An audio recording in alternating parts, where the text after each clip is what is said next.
Thank you very much, Mr. Jonas. Sam, I'm now pleased to introduce Sim Tshabalala, the CEO of Standard Bank, and our venue hosts to join me on the stage. I will break out of my MC role for a few minutes, and I promise we'll talk more about financial inclusion.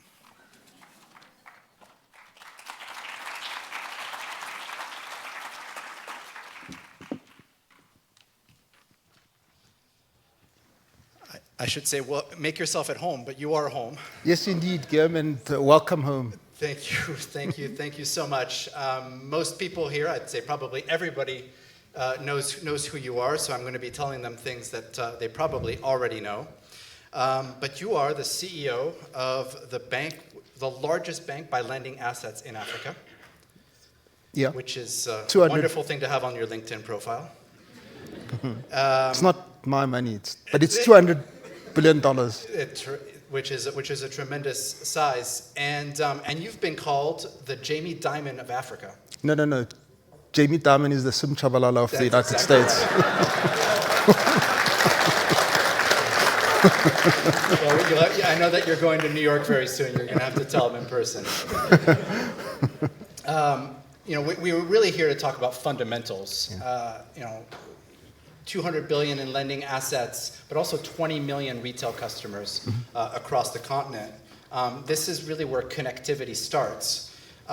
Standard Bank's been a central player in Africa's financial inclusion for many decades. But how do you see the next chapter of financial inclusion taking shape? It's great that there are partners here. So MTN, Mcebisi, and Salvador from Octavia is here. And I'd like to tell that story. I won't tell the MTN story because I think it's well known to most people here. But Octavia is a very interesting entity. It's formed in 2012 by a Nigerian Lebanese gentleman who has a vision, and it's about inclusion. Accelerate to 2025. After having been provided capital by way of equity and loans by various private players, the entity lists on the Johannesburg Stock Exchange a couple of weeks ago, and it goes public. What's the validity? What's the point of that story? It's a case of a business involved in financial inclusion that is built by people who understand the market, funded privately, and then goes public. But here's the thing. It's in over 33 countries on the African continent. It has got 121 million users. And it is a platform on which Octavia acts as the conductor of the ecosystem between tech companies and other partners, including banks, to provide people with nano loans for their daily needs. I can't think of a more quintessential story of inclusion because it's a combination then of technical capability, IT, software, infrastructure, soft infrastructure, human beings, providing them with financial products to meet their daily needs by way of nano loans. And born in South Africa? No, born in Nigeria. Born in Nigeria? Yeah. Apologies. But turning on the technology side, how is Standard Bank leveraging that technology to further engage with its customers? A colleague of mine once said that a financial institution is simply a tech company with capital attached to it, because fundamentally you need to use technology to provide people with banking products. But if you go back 4,000 years. Banks have done precisely the same thing as they are doing today. They took deposits, they advanced loans, they provided people with capital, they provided them with the ability to pay, and they provided them with risk management products. They did it on a plank, which is why the Italian name for it is banca. The Greek one is trapezia. It's a plank, which is the technology. I offer to you that tech in the nature of MTN, all the telcos, the hardware and the software is simply the infrastructure that you need to provide products and services to your clients. which is to give them the ability to make payments, to have access to liquidity when they need it, capital to buy a truck because somebody is involved in logistics, and so forth. So we spend a vast amount of money on technology. The second biggest cost in our group is technology. And there was a time when the intangible on the balance sheet was massive at Standard Bank because we're investing in the core banking system. And we've now been increasingly investing in the front end of the business to meet customers' needs in response to competitors. The one statistic I want to leave you with, and then I'll hand back to you, is 99% of our customers are now on digital platforms. People no longer go to branches. We've got hundreds of branches in South Africa and in places outside South Africa, but most people use the mobile phone. And what about people, the last mile, people who are excluded from the financial system? How do you harness technology to reach them? In partnership with Octavia and MTN. It's just very, very hard to go that last mile. You need the technology to do that, and you have to do it in partnership. You cannot do it with bricks and mortar. You can, it's just too expensive. Africa's economies are becoming increasingly connected, interconnected. But how do you see financial institutions like Standard Bank driving cross-border trade, investment, and inclusion, but at scale? So the continent requires about $3.4 trillion in infrastructure in the next 10 to 15 years. I mean, investment bankers can argue about it, but it's a vast amount of money. And the African continent just cannot raise that money itself. The other way to think about it is that conservatively, for infrastructure, we need about $100 million $1 billion per annum. We can only raise about 65 with our own resources, and we need the rest from other parts of the world.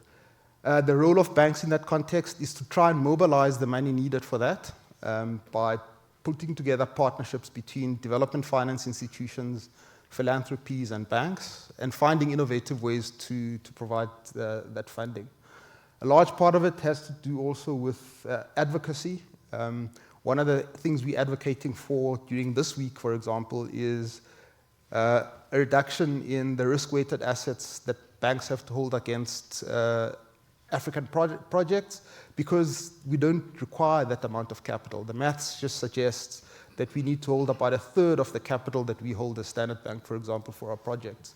If we're able to reduce that by a third, we could lend 3 times more to these projects than we currently do. The same applies to insurance companies. The other part of the argument that we're making to make it possible for us to make these investments is we're arguing that ratings agencies need to get their act together and apply appropriate risk weights to African projects. In the case of South Africa, for example, we think, in fact, we don't think, we've done the calculations, we are ranked 4 rungs lower than we ought to be. We're at, we're at double B minus, we should be at triple B. If we were to be rated at triple B, it would save our country, Minister, 50 billion rand per annum. Think how many schools you could build with that, or how many bridges you could build. And we're making that case. We think we are being heard. It's a slow process, but we think we're being heard. We're arguing for greater integration of the continent. We support the AfCFTA. It should be easier to make payments across the continent. It should be easier, for God's sake, to move a truck from Lusaka to Durban, instead of it taking so long. It should be easier, again, for God's sake, to move stuff out of Durban Harbour so that you don't have so many ships avoiding Durban and going to the Seychelles or Mauritius, and so forth. We're arguing that Agenda 2063 should form part of the agenda for the African continent as it negotiates with the rest of the world, whether it be the GCC, China, Japan, the United States, or the EU, and actually actions the commitments in Agenda 2063. Those are important for us as bankers to motivate for, because it gives us the ability to make payments across borders, move money and capital around, or data. Just one last point. Most countries want data sovereignty, so they want to hold the data in country. Well, that's great for the sovereign, but it's not good for the movement of capital and data between countries. It's just more expensive, more cumbersome, and makes it difficult to make payments. As you know, these discussions are really about connecting the unconnected. 3 billion people worldwide who lack access to mobile broadband. But a lot of progress is happening at incredible speed. And in fact, if we're successful, we should rebrand this to the next 2 billion by next year. But, you know, what signs of optimism are you seeing out there about specifically the potential of Africa to shape the future of digital and financial inclusion? Again, I've used these two great companies as examples, and they're not paying me any fees. In fact, they're refusing to... I was thinking about that. They're negotiating the fees and commissions very, very hard. So I'll refer you to those two companies again. That the partnerships necessary to include more people are easy to put together because these capabilities exist. There is no reason to believe that the convergence between telcos and banks is not going to continue, but we each are going to have to be playing in our own lanes. Just to conclude on kind of a more big picture discussion here, you're the chair of the B20 Infrastructure Task Force. You've really helped shape the global conversation on investment in sustainable infrastructure. You've been a champion even long before that about the need to attract more capital to the continent to invest in critical needs like infrastructure. Can you just say more about that, about those long-term capital needs into both physical, digital infrastructure, and what role the private sector can play in shaping that? Let's start with the first set of recommendations we make. The continent needs a lot of infrastructure, but it's infrastructure that is very, very helpful for the world. Think about it this way. The single biggest issue facing humanity remains climate change, and we do need a diminution in carbon emissions. But the world needs data centers, artificial intelligence. But these massive data centers need vast amounts of copper. Well, we've got the copper belt. They use huge amount of electricity. A Google search versus an LLM, an AI search, the LLM uses 10 times more power than the Google search. We had 500,000 data centers in 2012. We now have 8 million. They use vast amounts of power, vast amounts of copper. We've got vast amounts of copper on the continent. We've got vast amounts of geothermal in East Africa. We've got vast amounts of wind and solar in the Western Cape. We've got the knowledge, skill, and talent in the Western Cape and in Kenya. Well, how about the world builds data centers on the African continent? It'll be, for those South Africans who are here, simpler, better, faster. So that's the first one. The second one is once you've identified those projects, how do you recycle those funds? Where do you get the money from? From excess units in economies to the deficit units which require this capital and liquidity. We've made a series of recommendations. They include changing the mandates of development finance institutions. For example, the World Bank still refuses to give guarantees to countries rated BBB minus. In fact, they've changed that rule, but they used to refuse to do that.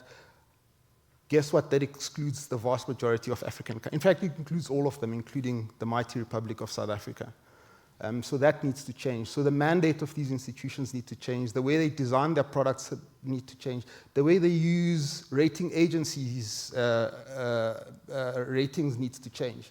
So they take the BB minus that the ratings agencies give to South Africa, and they'll reduce it by a notch or two lower, just to be conservative and have a buffer.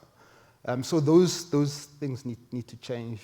We need to change the rules, as I said, in Basel to make it easier for financial institutions to lend into these projects.